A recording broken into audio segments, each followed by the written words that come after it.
اردو میں کربلائی مرثیے کی روایت۔ تعارف: کربلائی مرثیے کا رشتہ سانحہ کربلا سے ہے۔ کربلا کے میدان میں حق و باطل کی جنگ ہوئی تھی۔ ایک طرف حضرت امام حسین اپنے 72 ساتھیوں کے ساتھ حق کا پرچم لیے کھڑے تھے تو دوسری جانب یزید اپنی 4000 فوجوں کے ساتھ خونریزی پر آمادہ تھے۔ بالآخر باطل طاقتوں نے 4000 فوجوں سے حضرت امام حسین اور ان کے خویش و اقارب کا بے رحمی سے قتل عام کیا۔ بچوں، عورتوں اور بوڑھوں کے ساتھ زیادتیاں کیں۔ اسی واقعے سے متاثر ہو کر حق کے علمبرداروں نے جوش عقیدت میں شاعری کی اور ان کے اوصاف بیان کیے۔ باطل قوتوں کو ملعون اور مردود کہا۔ ایسی ہی شاعری کو کربلائی مرثیے کا نام دیا گیا۔ اردو میں یہ فن جب ادب کے روپ میں سامنے آیا تو شعراء نے اس جانب کافی توجہ کی۔ دکن کی بہمنی سلطنت سے تاحال اس کا وافر سرمایہ جمع ہو گیا۔ سبق کا مقصد: کربلائی مرثیے کا تعلق مذہب اور عقیدے سے ہے۔ یہ جب فن بنا تو ادب کا وافر سرمایہ اس میں جمع ہو گیا۔ جذبے کے ساتھ تخیل نے زندگی کے مختلف روشن پہلوؤں کی راہ دکھائی، اپنوں سے محبت اور بے کسوں پر رحم کرنا سکھایا، ظالم کے سامنے سر کٹا لینے لیکن سر نہ جھکانے کی ترغیب دی، جذبہ ایثار اور حب وطن کا بھی پیغام دیا۔ عرب کی تہذیب کو ہندوستانی تہذیب کے ساتھ مل کر یگانگت اور بھائی چارہ کو سماج میں پروان چڑھایا، حسب مراتب لوگوں سے بات کرنے کا سلیقہ سکھایا۔ اردو میں کربلائی مرثیے کی سماج اور تہذیب کو بہت بڑی دین ہے۔ عہد بعہد سماج کی تہذیب، رویہ اور رجحان کا مطالعہ کرنا ہو تو کربلائی مرثیے سے وافر مواد اکٹھا کیا جا سکتا ہے۔ ان زاویوں سے کربلائی مرثیے کی روایت یا ارتقائی جائزے کا مطالعہ نہایت دلچسپ ہے۔ کربلائی مرثیے کا مفہوم کیا ہے؟ روایت چلن اور رسم کو کہتے ہیں۔ جب کسی چیز کی جڑیں سماجی تاریخ میں دور تک پھیلی ہوتی ہیں اور جب ہم انہیں جاننے کی کوشش کرتے ہیں تو سوال یہیں پر پیدا ہوتا ہے کہ اس چیز کی روایت کیا ہے۔ روایت کے لیے ہندی میں پرمپرا اور انگریزی میں ٹریڈیشن جیسے لفظوں کا استعمال کیا جاتا ہے۔ ہمارے ادب میں کربلائی مرثیے کی روایت یا تاریخ اتنی ہی پرانی ہے جتنا کہ اردو ادب۔ کربلائی مرثیے دکنی سلطنت کے بہمنی دور میں ہی کہے جانے لگے۔ یہی دور اردو ادب کے باضابطہ آغاز کا دور کہا جاتا ہے۔ دکن کی 5ویں سلطنتوں کے علاوہ عہد اورنگزیب تک اور شمالی ہند میں جعفر جیٹلی سے میر و سودا لکھنوی دوستان میں ضمیر خلیق اور انیس و دبیر سے تاحال کربلائی مرثیے کو سمجھنا کربلائی مرثیے کی روایت کو جاننے کے مترادف ہے۔ اردو میں کربلائی مرثیے کی روایت۔ اردو میں کربلائی مرثیے کی روایت اور اس فن کو ادب کی جانب تیز گام کرنے میں اس کے موضوع، ماخذ اور عقیدت کا بڑا رول ہے۔ دکن کی سلطنتوں میں کربلائی مرثیے کا اسی لیے فروغ ہوا کہ وہاں شیعی حکومتیں تھیں۔ رعایا کے ساتھ شعراء و ادبا کو حکومت کی سرپرستی حاصل رہی۔ کئی بادشاہ خود اچھے شاعر تھے جنہوں نے مرثیہ گوئی بھی کی۔ ابتدائی کربلائی مرثیے کا رنگ ملاحظہ کیجیے۔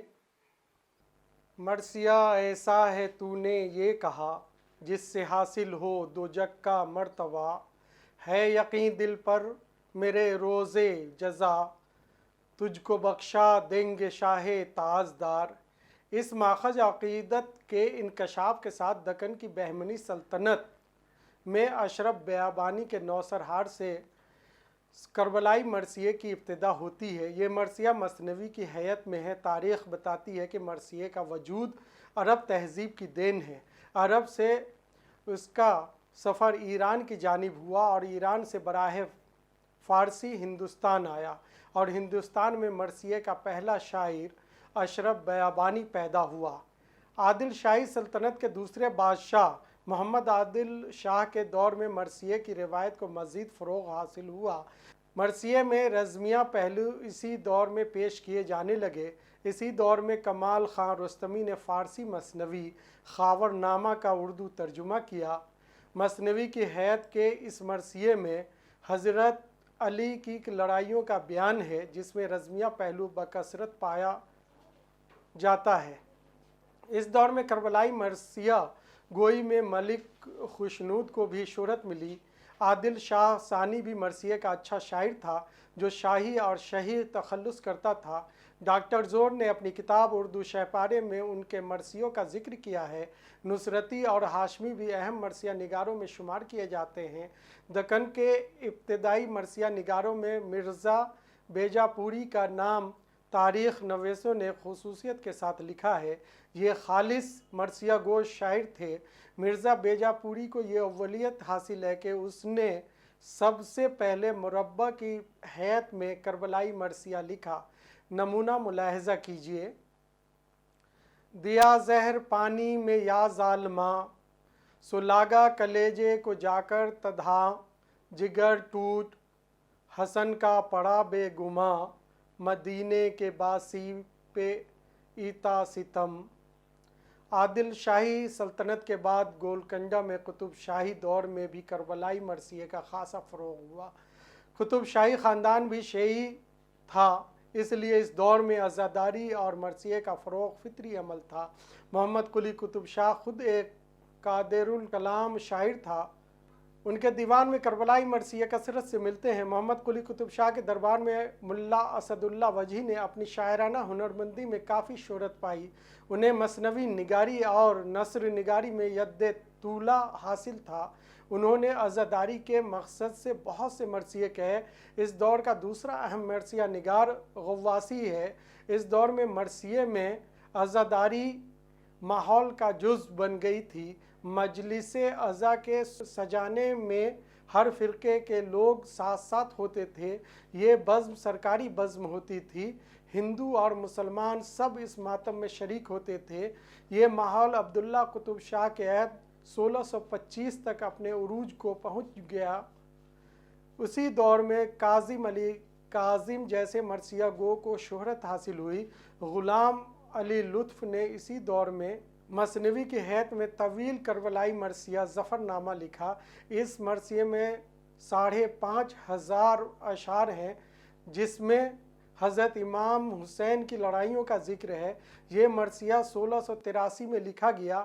افضل دکن کا پہلا مرثیہ گو ہے جس نے سب سے پہلے مخمس میں مرثیہ لکھا۔ اسی دور میں مہب نے پہلی بار مسدس کی حیات میں کربلائی مرثیہ لکھا۔ نمونہ ملاحظہ کیجیے: غمگی ہو چڑھا بیاہ نے یہ کس کا بننا ہے، نوبت کے ماتم کی یہ کیوں صحرا کھلا ہے، یہ کیسا ہے دولہا کہ کفن سر کو بندھا ہے، دلہن کے چلا گھر گویا اب گور چلا ہے، موت مشاطہ ساتھ ہے لینے والی جان، قاسم اب دن بیاہ کے چلے ہیں قبرستان۔ اورنگزیب 1687 میں دکن پر فتح حاصل کر کے دکنی سلطنتوں کا خاتمہ کر دیا اور اسے شمالی ہندوستان کے زیر نگیں کر دیا۔ دکن میں 83 برسوں تک مغلیہ حکومت کا غلبہ رہا۔ یہ دور مرثیے کا دور کہلاتا ہے، لیکن ایسے صدیقی کو اس بات سے اتفاق نہیں۔ انہوں نے اپنی کتاب مرزا دبیر کی مرثیہ نگاری میں بہت سے دکنی شعراء مثلاً روحی، ذوقی، سید محمد اشرف، احمد برہان پوری، ہاشم علی قائم اور عزلت جیسے شعراء کے کارناموں کا ذکر کرتے ہوئے اس دور کو کربلائی مرثیہ نگاری کا سازگار دور کہا ہے۔ دکنی دور میں زیادہ تر مرثیے غزل، مثنوی، قصیدہ یا مربع کی حیاتوں میں لکھے گئے۔ غیر مربوط اشعار میں کربلا کے واقعات نظم کیے گئے۔ مناسب بحروں کا انتخاب اور الفاظ کی بہتر ترتیب، شاعرانہ تعویلات، تشبیہ و استعارے کا حسن اور رزم آرائی وغیرہ میں ارتقاء کے ساتھ بہتری صاف دکھائی دیتی ہے۔ شمالی ہند کے دکن سے جب روابط استوار ہوئے تو شمال میں بھی مرثیہ گوئی کا شوق پیدا ہوا۔ دکن کی طرح شمال میں عزاداری کا رواج نہیں رہا۔ اورنگزیب کے عہد میں شمال میں بھی عزاداری محلوں، سڑکوں اور گلیوں میں ہوئی، لیکن دکن کی طرح سرگرمی نہیں رہی۔ اس دور میں روشن علی سہارنپوری کو کربلائی مرثیے میں شہرت ملی۔ انہوں نے روضۃ الشہداء کے انداز پر عاشور نامہ میں مرثیہ نگاری کا کمال دکھایا۔ عاشور نامہ 1657 میں لکھا گیا۔ اسماعیل امروہوی کا مرثیہ تولد نامہ وفات نامہ بیوی فاطمہ سامنے آیا۔ 18ویں صدی کے نصف اول میں شمالی ہند میں مرثیہ نگاروں کی ایک بڑی تعداد نظر آتی ہے، جس میں فائز شاہ حاتم، قائم دہلوی، میر سعادت علی امروہوی، یک رنگ، حزیں، غمگین، مسکین، امانی اور ظہور جیسے کربلائی مرثیہ نگار کے نام لیے جاتے ہیں۔ فضل علی فضلی اپنی کربل کتھا سے مشہور ہیں۔ یہ کتاب نثری کربلائی مرثیے میں خشت اول کا درجہ رکھتی ہے۔ اس دور میں سکندر کے مرثیے بھی خاصے مقبول ہوئے۔ اس دور میں واقعات کربلا کے بیان میں وسعت آئی، تخیل کی کارفرمائیوں اور حسن ادا کی سحرکاریوں کو بھی جگہ ملنے لگی۔ شمالی ہند کے اس دور میں مسکین، سکندر، گدا، سودا اور میر کا خاص حصہ ہے۔ اس دور میں رزمیہ، قدرتی مناظر اور رخصت جیسے موضوعات مرثیے میں داخل ہوئے۔ سودا نے کربلائی مرثیے پر باقاعدہ تنقید کی، ابتدا کی اور اس کی ادبیت پر زور دیا۔ میر حسن اور حیدری کا نام بھی اس دور کے مرثیہ نگاروں میں لیا جاتا ہے۔ حیدری کے گل مغفرت کو خاصی شہرت ملی۔ حیدری کے کربلائی مرثیے کا یہ شعر دیکھیے: اے عزیزو اب علی اکبر بھی میدان جائے ہے، یہ تن شبیر سے باور کرو جہاں جائے ہے، وقت گریا ہے یہی ہے اندلیب دل بجوش، باغ میں آئی خزاں یہ گل زبستاں جائے ہے۔ دکن سے شمالی ہند کے کربلائی مرثیوں میں فکر اور بیان کی روایت آگے بڑھتی رہی۔ حید کے اعتبار سے کربلائی مرثیے مربع، مخمس، مسدس، مستزاد، مثنوی وغیرہ میں لکھے گئے۔ یہ روایت جب دیار لکھنؤ منتقل ہوئی تو یہ دھرتی کربلائی مرثیے کے لیے بہت سازگار ہوئی۔ یہیں مرثیے کے موضوع میں وسعت اور ہیئت میں مسدس کی تشہیر ہوئی۔ احسان افسردہ اور گدا کی رہنمائی میں کربلائی مرثیے کا کارواں آگے بڑھا۔ حیدری اور سکندر بھی ساتھ ساتھ تھے۔ ان میں بیشتر شعراء دہلی سے ہجرت کر کے لکھنؤ پہنچے تھے۔ ان کے بعد کے لکھنوی دور میں 4 بڑے شعراء فصیح، دلگیر، ضمیر اور خلیق سامنے آئے۔ ان اساتذہ نے کربلائی مرثیے کو خاصا مالا مال کیا۔ ان شعراء نے کربلائی مرثیے کو صنف ادب کا درجہ دلایا۔ میر خلیق میر حسن کے منجلے بیٹے تھے۔ کچھ دنوں تک والد سے اصلاح لینے کے بعد مصفی کے شاگرد ہو گئے۔ انہوں نے اپنے تمام کربلائی مرثیے مسدس کی حیثیت میں کہے۔ 15 سے 53 بند پر مشتمل ان کے مرثیے کافی مشہور ہوئے۔ ان کی زبان صاف ستھری تھی، اس لیے اس کی تقلید بھی ہوئی۔ ان کا ایک بند ملاحظہ کیجیے: مر جاؤں گی اس وقت اگر پیاس کے مارے، تو دفن میں کی جاؤں گی ہاتھوں سے تمہارے، ایسا نہ ہو اماں میری رو رو یہ پکارے، کوئی نہیں میت کو جو تربت پہ اتارے، میری تو دعا یہ ہے کہ اس دن نہ رہوں میں، جو تم نہ ہو، بابا نہ ہو اور کوچ کروں میں۔ میر مظفر حسین ضمیر بھی مصفی کے شاگرد تھے۔ زود گوئی میں کمال کا ملکہ تھا۔ مرثیے میں اپنی علمیت کا اظہار، استعارہ، سوچی ہوئی تشبیہوں سے بات کو نئی صورتوں سے کہنے میں کمال پیدا کیا۔ میدان جنگ کی مرقع کشی میں شہرت حاصل کی۔ دلگیر نے کلاسیکی مرثیے کی عام روش سے ہٹ کر جدت یعنی کچھ نیا کہنے کی کوشش کی۔ ان کے کربلائی مرثیوں میں سماجی زندگی، رشتہ داری، برادری، ادب و لحاظ، رسوم اور خیالات کی عکاسی صاف طور پر دیکھی جا سکتی ہے۔ جب شاعری کا مرکز دہلی سے لکھنؤ منتقل ہو گیا تو یہاں کے حالات کربلائی مرثیے کی ترقی کے لیے زیادہ سازگار ثابت ہوئے۔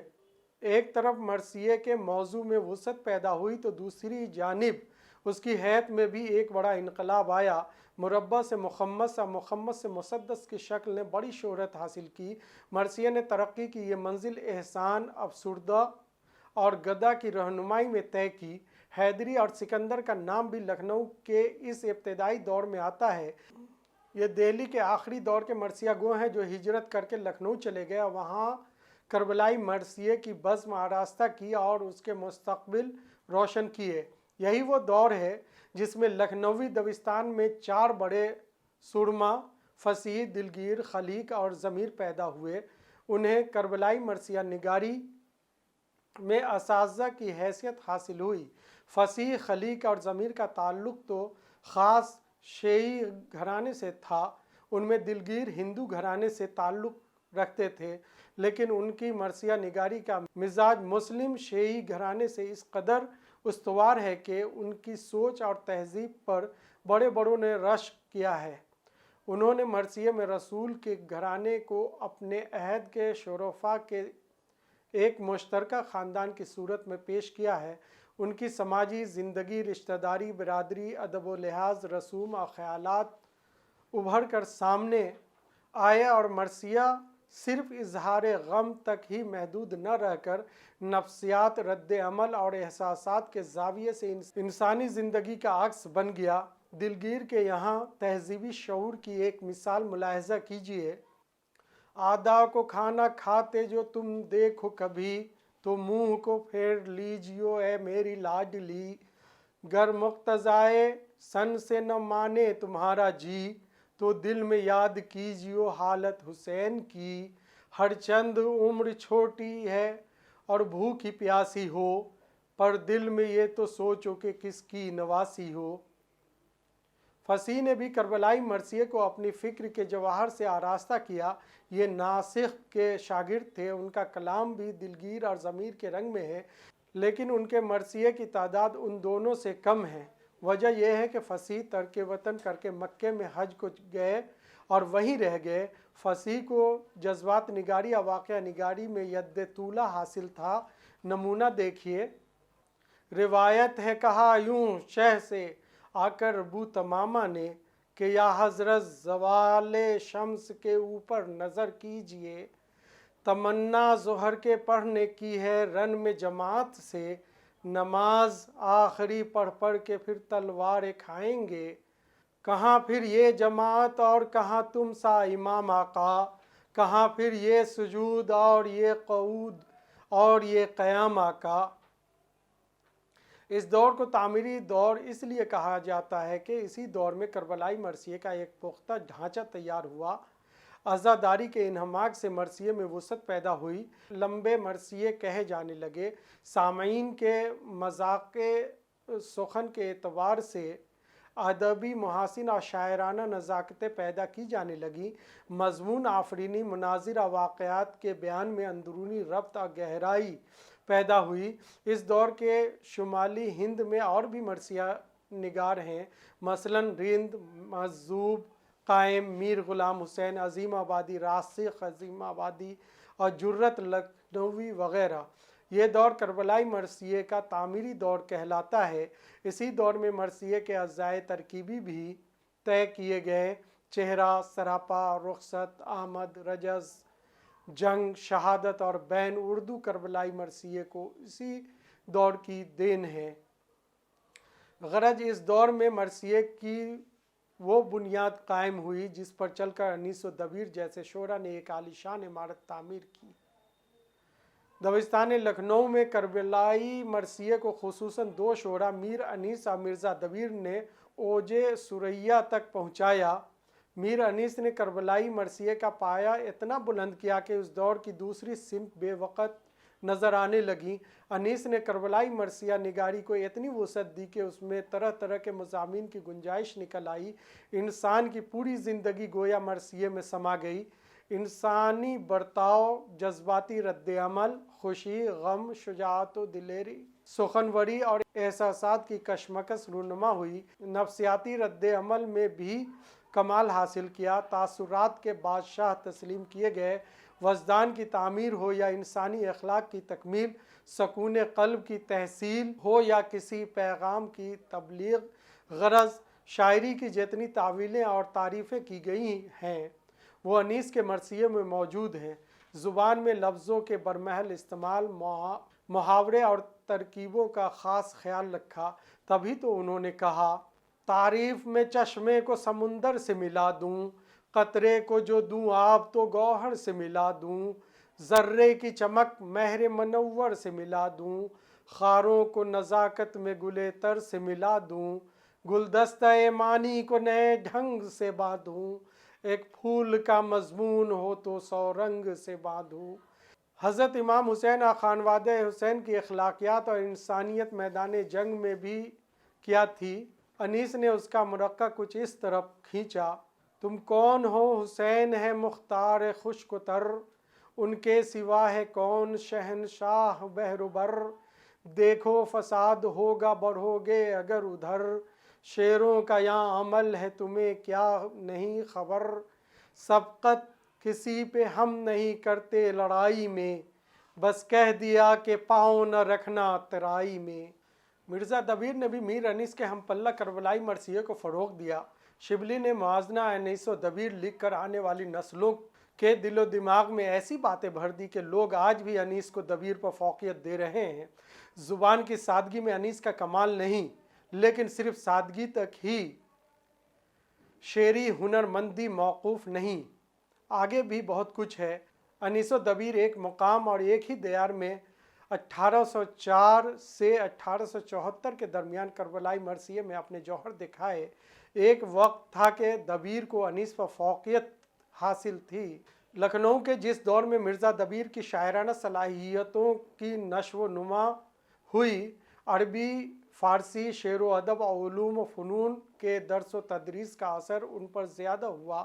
دقت پسندی اور نازک خیالی کو خاص حد تک انہوں نے قبول کیا۔ یہ معاصرین پر سبقت حاصل کرنے کے حربے تھے۔ بعد کی نسل کا ذوق شعور سادگی اور اصلیت کی جانب مائل ہو گیا اور دبیر اس کی زد میں آ گئے۔ دبیر کے مرثیوں میں دقت پسندی، تخیل آرائی، مبالغہ، دقیق تشبیہات و استعارات اور غیر معروف تلمیحات ملتے ہیں، لیکن مضمون آفرینی اپنے جملہ لوازم کے ساتھ دیکھی جا سکتی ہے۔ پیدا شعائے مہر کی مقراظ جب ہوئی، پنہا دراز یہ پرتاؤس شب ہوئی، اور قطع زلف لیلی زہرہ لقب ہوئی، مجنوں صفت قبائے سحر چاک جب ہوئی، مجنوں صفت قبائے سحر چاک جب ہوئی، فکر رفو تھی چرخ ہنر مند کے لیے، دن 4 ٹکڑے ہو گیا پیوند کے لیے۔ دبیر نے تشبیہات و استعارات میں جدت کو جگہ دی، روزمرہ محاورے سے کلام میں حسن پیدا کیا، واقعہ نگاری اور جذبات نگاری میں کمال ہنر پیدا کیا، بیانیہ معنی پیدا کرنے میں بھی مہارت حاصل کی۔ انیس و دبیر کے معاصرین میں میر انیس، میر مونس، میر عشق، میر تعشق، مشیر، اشیر اور خطیر کے نام خاص طور سے لیے جاتے ہیں۔ بعد کی نسلوں میں منیر، شکو آبادی، صغیر بلگرامی، شاد عظیم آبادی، مرزا اوج لکھنوی، فقیر حسین، عظیم محمد قدیر اور صفدر وغیرہ تھے۔ ان مرثیہ نگاروں نے بھی تشبیہات و استعارات، رعایت لفظی اور خیال بندی کے ساتھ کچھ نئی سوچ کو آگے بڑھایا۔ شبلی نعمانی نے موازنہ انیس و دبیر لکھ کر کربلائی مرثیے کے تقابلی مطالعے کا ایک نیا باب کھولا۔ انہوں نے موازنے سے یہ ثابت کیا کہ کربلائی مرثیہ نگاری میں پہلے انیس کا نام آتا ہے اور بعد میں دبیر کا نام لیا جا سکتا ہے۔ اس فیصلے کی بنیاد فصاحت اور بلاغت پر رکھی گئی تھی اور کہا گیا کہ انیس کے کلام میں فصاحت بدرجہ کمال کو پہنچا ہوا ہے۔ تنقید کی یہ بنیاد انیس و دبیر کے باب میں بڑا پیچیدہ اور دیرینہ مسئلہ ہے۔ ایک وقت تھا کہ دبیر کا ہی ہر جانب شہرت تھا، دبیر کو انیس پر فوقیت حاصل تھی۔ موازنہ انیس و دبیر کی رو میں عروج فیض آبادی، شیخ حسین رضا، امیر افضل علی جیسے ناقدوں نے خامہ فرسائی کی، لیکن یہ لوگ